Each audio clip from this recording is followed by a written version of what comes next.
Old Joe was always screaming about climate change and the end of the planet. The devastating toll of climate change and its existential threat to all of us, and is the ultimate threat to humanity. Let's face reality. The climate crisis doesn't care if you're in a red or blue state. It's an existential threat.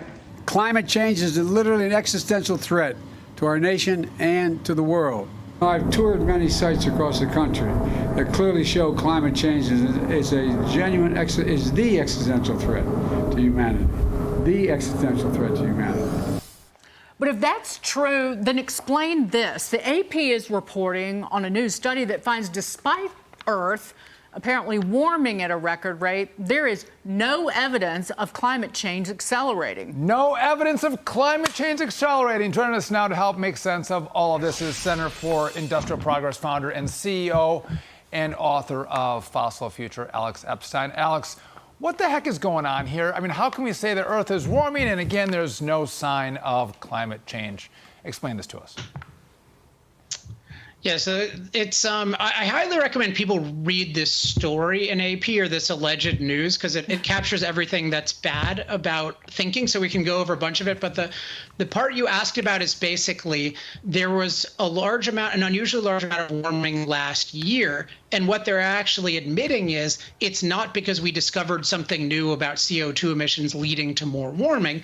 It's other factors. And what this highlights is there are multiple different factors that can affect the temperature. I think human impact is one of them, but there are other impacts as well. So that's basically translating that part of it. But the part that I found most notable is after they go into that a little bit and barely explain it, then they just bring in a bunch, and they say an unrelated researcher basically says climate change is really bad. And what she says is this highlights something like human lives are at stake. And yet far more people die of cold than from heat, and far fewer people die of climate-related causes than ever, thanks in large part to energy from fossil fuels. So it's not an existential threat. It's actually an existential success. We have 1/50th the climate death rate that we did 100 years ago, and people have to wake up to this. It was the same response in the LA Times when the LA Times wrote this long story that we covered here about the Joshua trees being raised for a solar farm, 100-year-old Joshua trees, and they turned around and one of their climate columnists said, well, and it was a justification for raising and destroying these ancient precious trees in the desert because the climate change is going to kill them anyway. So you're going to save more by killing some now. Oh yeah, I didn't follow that story too closely. But one thing that's notable about this movement is this broader movement of this green movement. It's really not about climate impact. They claim that they're just against climate impact, but they're really against any kind of impact on nature. And this is why they oppose not just fossil fuels, but they oppose nuclear, they oppose hydro, they ultimately oppose transmission lines for solar and wind.